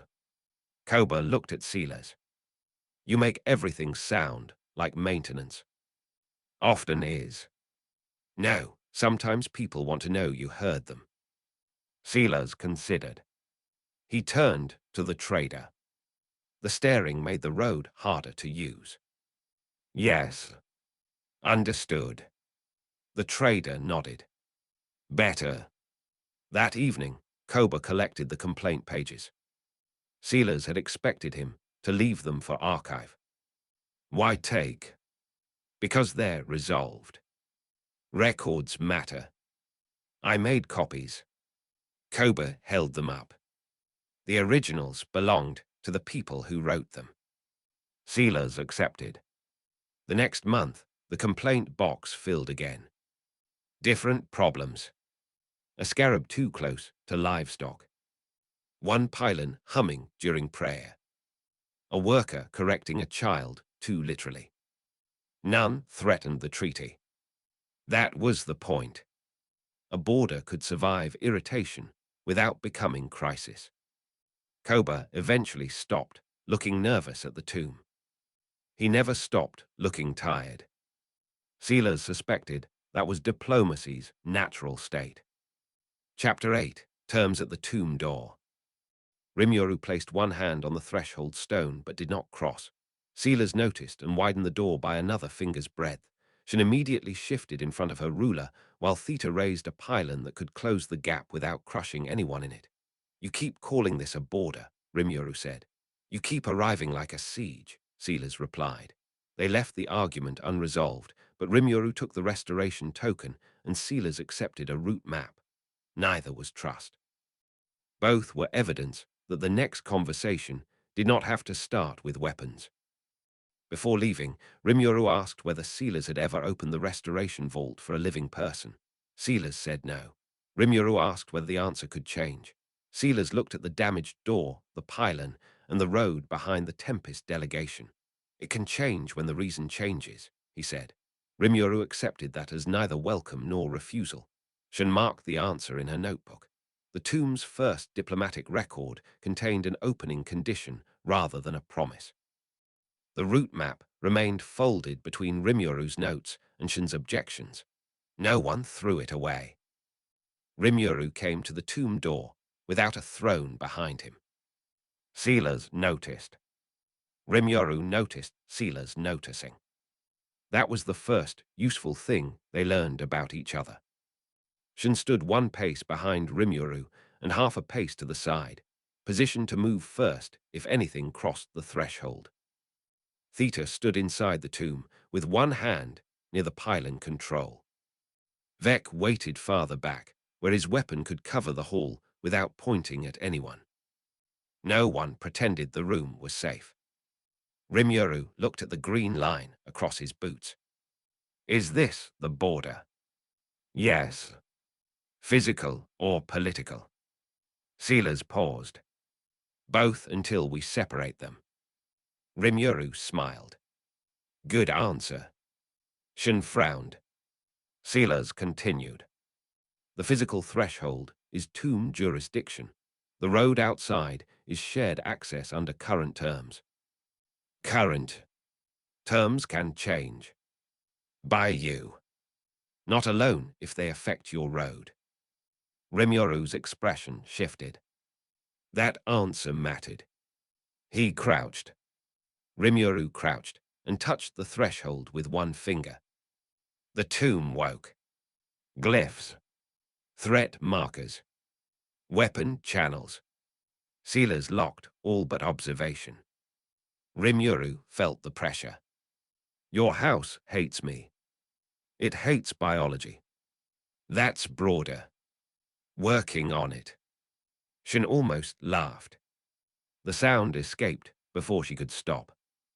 Theta looked offended on behalf of architecture. Rimuru stood. The restoration vault. Sealers' posture changed. Rimuru saw. Off limits. Yes. Why? Unstable resurrection systems, dynastic memory, unknown spiritual interaction. Could it restore living people? Unknown. Rimuru did not ask to see. That surprised Sealers. You're not curious. Very. Then why stop? Rimuru looked at the door. Because if I demand access the first time you tell me no, every future yes becomes meaningless. Sealers went still. That sentence fit too well. Shin looked between them. You two are going to make diplomacy unbearable. Probably. They discussed roads first. Tempest hunters had routes crossing near the tomb. The tomb had scarab survey paths near goblin gathering grounds. Maps overlapped. Sealers projected. Rimuru corrected 3 points. One trail had moved after flooding. One was sacred to local dryads. One crossed a newly established farm. Sealers removed scarab access immediately. Rimuru looked. You didn't argue. Map was wrong. Shun said. Most rulers argue anyway. Sealers understood the criticism. Then came weapons. Rimuru asked if Gauss fire would cross Tempest territory. Sealers answered, only under immediate threat, unless requested. Define immediate. Sealers almost laughed. Koba asked the same. He's good. Annoying. Also, they worked the definition. Not perfect. An attacker actively crossing. Projectile already launched. Pursuit of someone fleeing into Tempest territory did not count automatically. Sealers wanted right to fire after attacker across border. Rimuru refused. What if they shoot, cross, shoot again? Then request pursuit. Too slow. Then we create emergency signal. Theta proposed encrypted machine code. Shun rejected. Living people need to recognize it. They ended with 3 lantern colors. Green, normal. Amber, request immediate assistance, temporary pursuit. Red, active threat crossing border. Both sides may respond until threat ends. Sealers disliked simplicity. Rimuru liked that goblins could understand it. They kept. Then the hidden issue. Sovereignty. Rimuru said. People are calling you a king. Sealers looked at Tomb. They are inaccurate. What are you? Overlord. Shin's hand moved closer to sword. Rimuru tilted head. That sounds worse. It is a rank. Over what? Tomb systems, awakened dynasty units. People. Sealers paused. Not by default. That was the phrase. Rimuru heard. Good. Sealers looked. Why? Because Tempest's people followed me before I understood what being followed meant. I don't want another ruler nearby assuming existence equals consent. Sealers respected more than he wanted. They reached the Restoration Vault clause. Rimuru agreed, no access. Then asked one thing. If one of my people is dying, and you believe the vault could save them, will you tell me? Sealers hesitated. The tomb's instinct. No. Secrecy. Dynastic technology. The human memory. A trapped technician. A coolant line. Usefulness mattered when someone needed it. I will tell you what I know. Rimuru nodded. Not promise to use. Not promise to save. Information. Shin wrote. Before leaving, Rimuru placed one hand on the threshold again. This time, the tomb only marked amber. Unverified living presence. No automatic weapons. Progress. You changed it. Yes. Because of me. Because previous classification was wrong. Rimuru smiled. Still counts. The door opened another finger. Not symbolism, Sealers intended. Rimuru interpreted anyway. That was politics. At the road, Rimuru stopped. Turned. Sealers. The name sounded strange from a living ruler. Sealers answered. Rimuru. Shin noticed the lack of titles. Theta noticed too. No one corrected. The first treaty between Tomb and Tempest did not begin with signatures. It began with 2 rulers testing whether the other's name could be spoken without becoming a command. Chapter 9. Gauss on Dead Wood. Kaijin demanded a second target, this one placed behind a living tree. Sealers reduced the Gauss flare's output until the beam cut the ore and left the trunk scarred but standing. The first shot had made the watchers afraid. The second made them understand the weapon could obey restraint. Benimaru still kept one hand near his sword. Rimuru did not ask for the flare's design. He asked Sealers to demonstrate the safety lock again, and Sealers realized the request was its own form of negotiation. Benimaru wanted to test the weapon against armor. Kaijin wanted to test it against stone. Rimuru wanted to test Sealers' judgment instead. He placed a target beside a stack of empty carts and asked what Sealers would do if the beam missed. Sealers moved the carts before firing. The shot struck cleanly. No one applauded. Kaijin nodded once, which carried more weight than applause from a crowd that still feared the weapon. Kaijin marked the spared tree with red cloth. The next test would have to leave it standing again. Kaijin asked for 3 targets. Sealers gave him 6. The dwarf stared at the quarry. Why 6? Because you will ask for more after the first shot. Kaijin grinned. Learning. Rimuru stood behind a marked safety line. Benimaru beside him.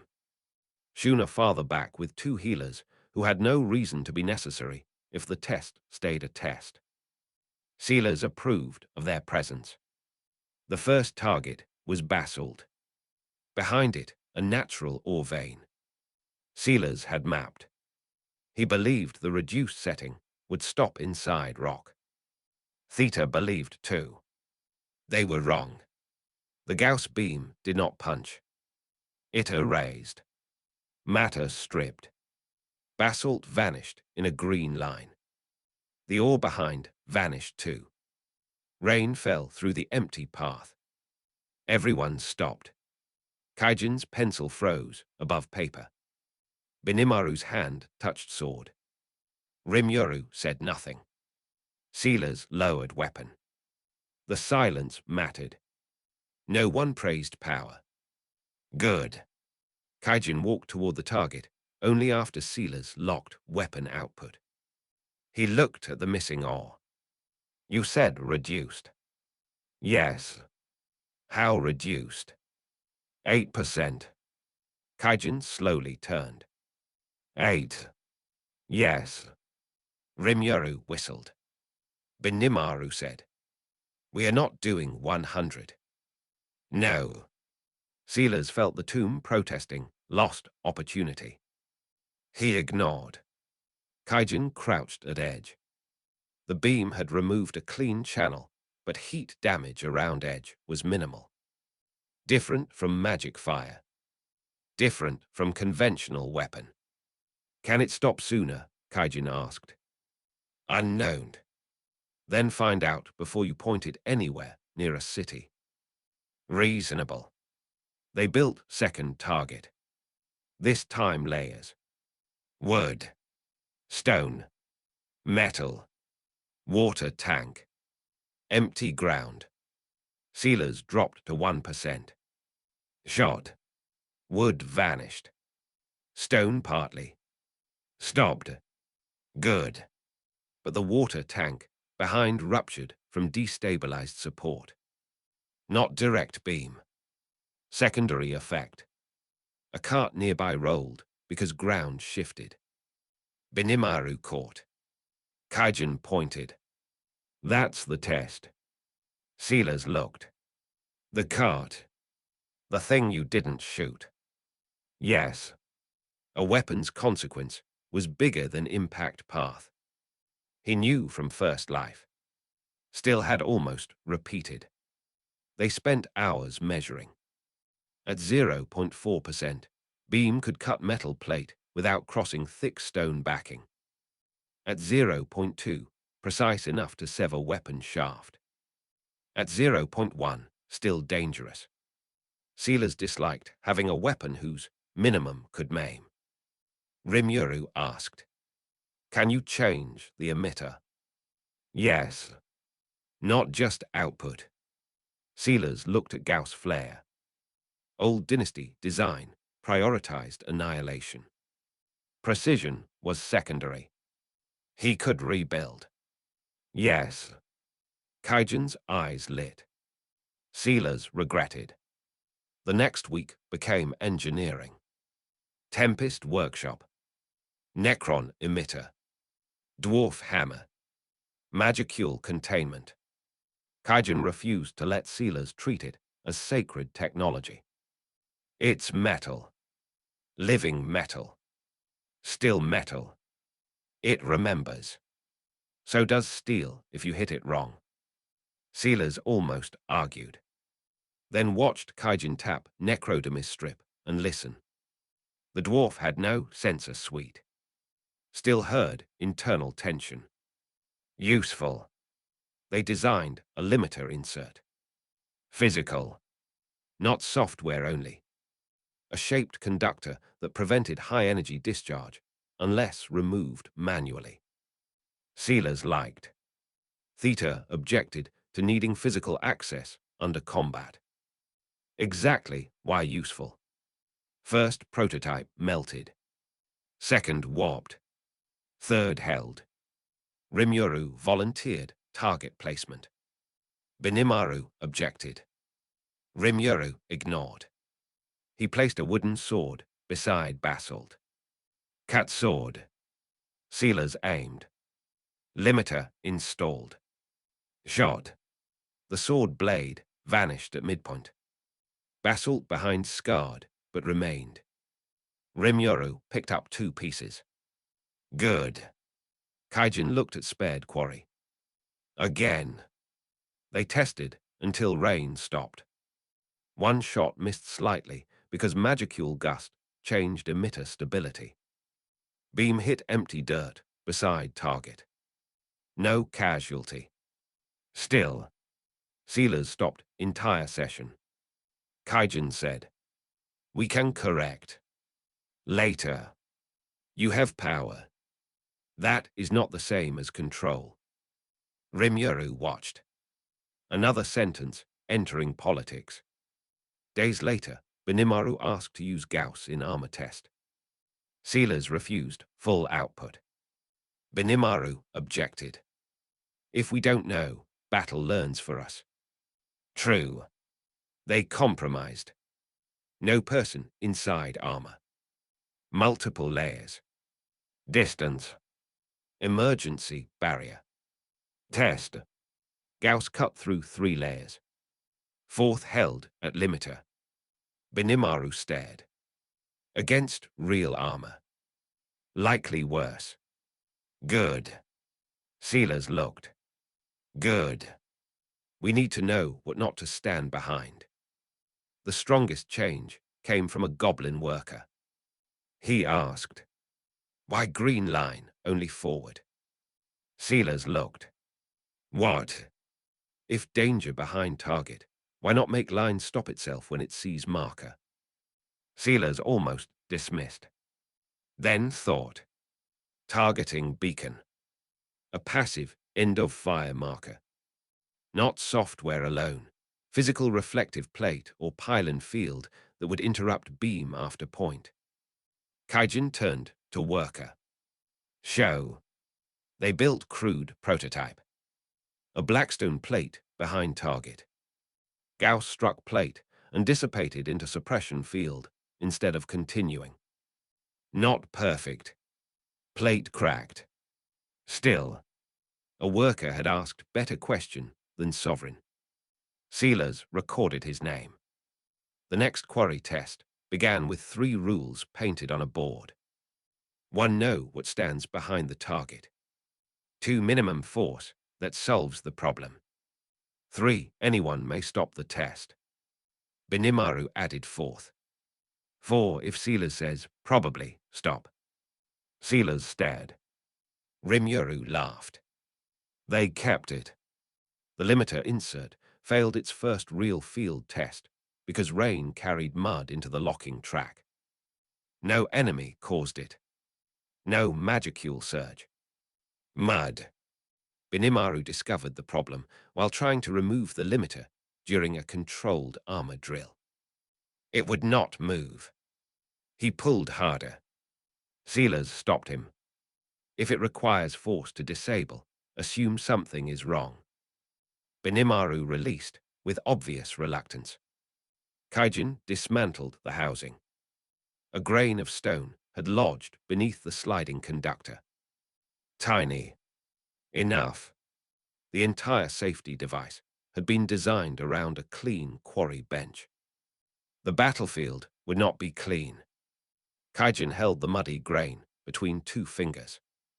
This is your strongest enemy. Sealers looked. Again. Again. They rebuilt the limiter with an open track that could clear debris instead of trapping it.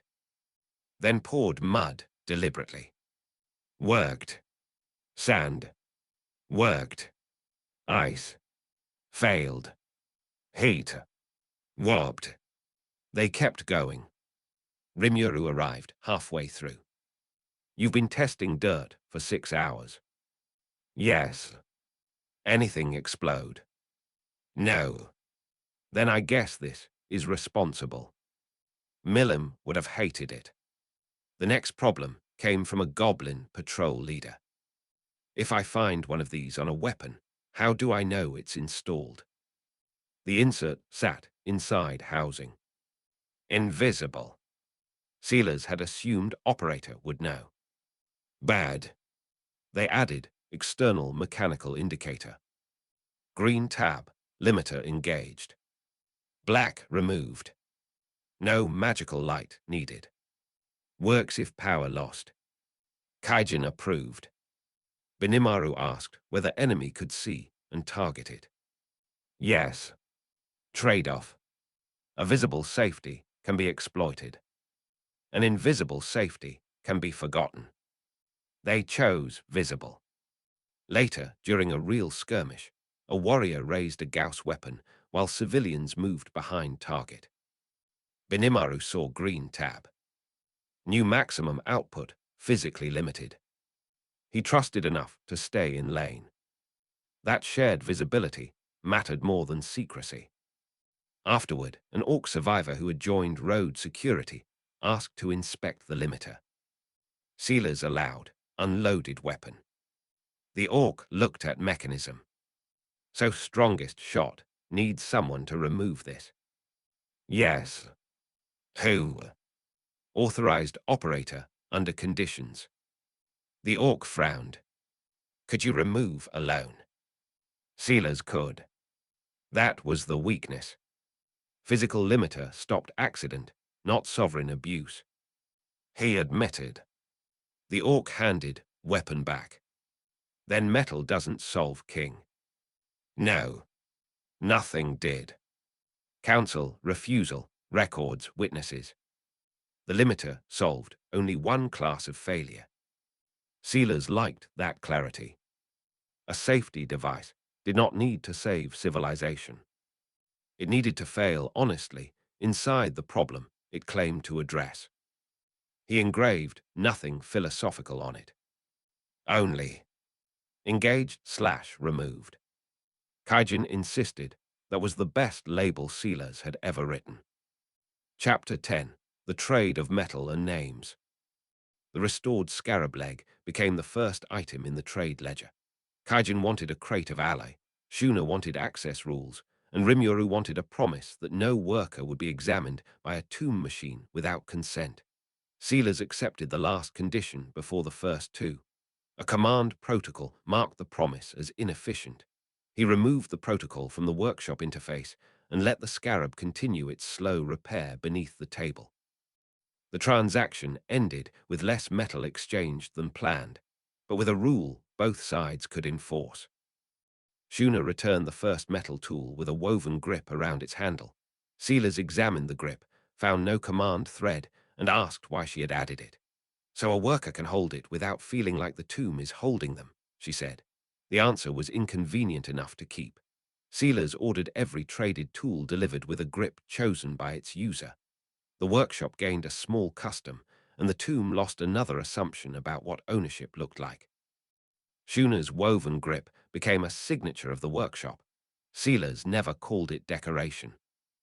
The first trade ledger between Tempest and the tomb was ruined by the word *gift. Theta translated it as *uncompensated resource transfer, implying future claim. Shuna read that translation, then stared at Sealers. Absolutely not. Sealers looked at the page. Accurate within dynastic context. Your dynastic context is rude. Kaijin laughed from workbench. Rimuru sat at table with metal sample.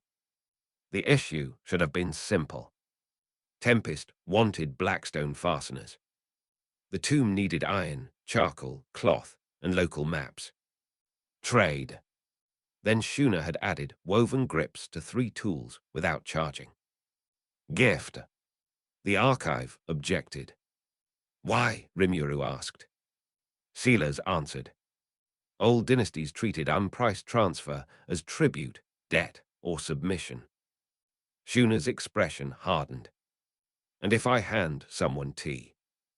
Archive requests classification. Rimuru covered his face. Kaijin muttered. We can kill the archive. Sealers considered. Theta looked offended. No. They rewrote. A gift could be voluntary transfer without command or repayment claim. The archive rejected. They forced. Then tested. Shuna handed Sealers a cloth. This is a gift. The tomb logged. Unpriced object, no command rights. Good. Kaijin handed Sealers a hammer. Gift. Sealers looked. The dwarf grinned. He wanted it back. Not genuine. The archive could not know. Sealers returned. False. Kaijin laughed. Shuna said, See, meaning requires people. The machine system hated. Sealers appreciated. The trade ledger grew. Metal for grain, tomb did not eat. But living workers around tomb soon would. Oil, local lamp oil useless to Necron systems, but useful diplomacy. Cloth, maintenance, coverings, public areas. Maps, valuable. Names, not commodity.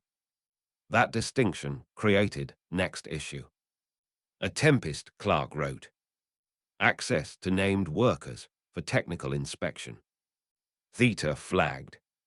Sealers crossed line. People are not part of trade inventory.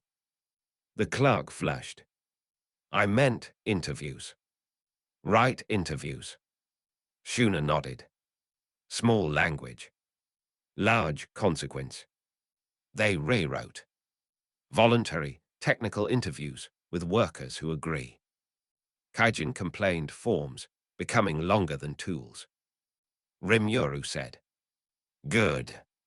Then actual trade failure. A crate of blackstone fasteners arrived at Tempest workshop. Too cold. They drained ambient magicules from wooden shelf and made nearby charm fail. No one injured.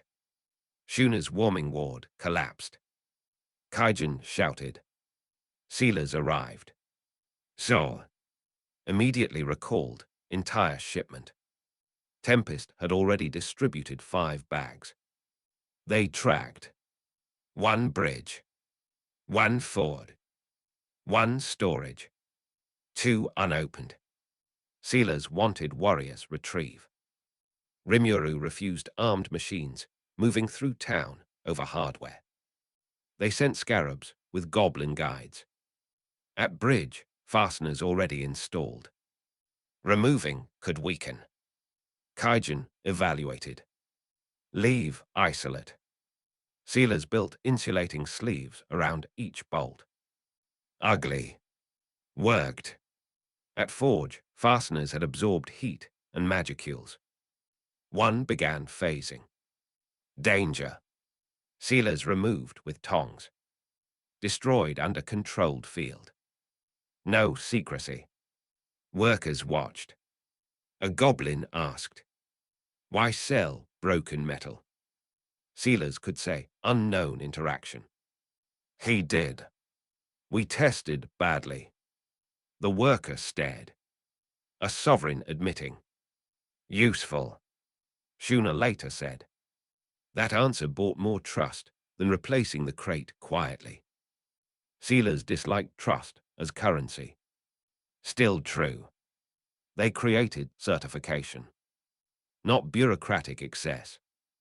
Every exported tomb item tested in local environment with living magicules before distribution. Tempest workers part.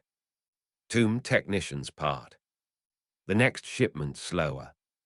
Safer. Then Name's issue became personal. A goblin apprentice asked Vec if he had a name. Vec gave identifier. The apprentice frowned. "That's not a name." Vec looked at Sealers. Sealers did not answer for him. Vec said, "It is sufficient." The apprentice accepted. That mattered. Not everyone needed to be named by Tempest custom. Rimuru later offered naming to one damaged construct. Sealers stopped. Not because insult. Because power transfer. They discussed.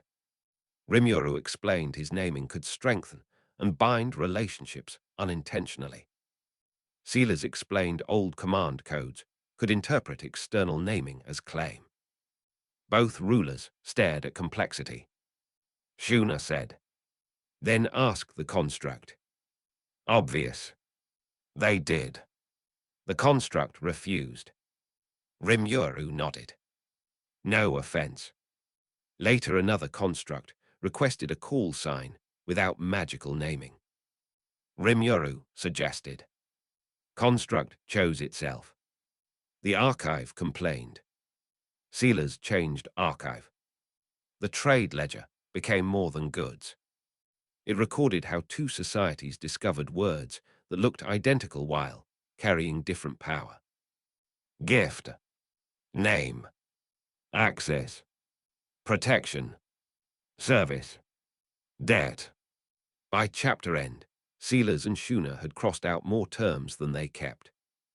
Kaijin looked at Paige. "This is ugly." Sealers said. "Good." Shuna smiled. Rimuru groaned. The final contract was 4 pages longer than first. No hidden hierarchy. No person listed as resource. Every tool had recall procedure.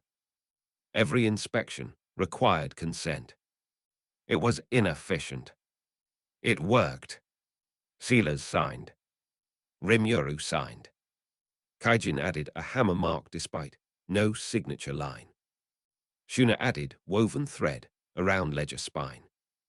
Theta tried to classify decoration. Sealers disabled the prompt. Chapter 11. Dworgen hears a hammer. Gazel's engineers arrived with hammers wrapped in cloth and questions written by hand. Sealers met them outside the tomb instead of allowing the machines to choose the room. Vesta asked whether the ingot could be forged. "Yes," Sealers said. "Should it be?" That answer annoyed her more than a refusal. Kaijin spent the afternoon testing a narrow strip while Sealers watched the dwarf's technique through the workshop glass. When the ally accepted a familiar hammer but rejected a greedy one, Gazel ordered the result sealed. Dworgen would study the metal, not seize it. Gazel's engineers disagreed over whether the ally had a grain. Sealers invited them to strike it themselves, then placed a worker beside the forge to watch for heat failure. The dwarves disliked the supervision until the worker predicted a fracture their instruments missed. Gazel ordered the prediction recorded. Dworgen left with no weapon design and one new question: whether a machine could teach a craftsman without replacing him. Sealers found the question more valuable than a successful prototype. Gazel left the alloy under guard, but he left the engineers free to return. Sealers considered that a promising distinction. Gazel's engineers arrived with more humility than their king's first report suggested. 4 dwarves. One wagon. No soldiers. Kaijin met them on the road and laughed at the sight of 3 separate hammer cases. You brought ceremonial tools. The oldest engineer bristled. We brought calibrated tools. Sealers stood beside the tomb marker. Difference. The dwarf looked at him. Calibration can be repeated. Sealers approved immediately. The inspection took place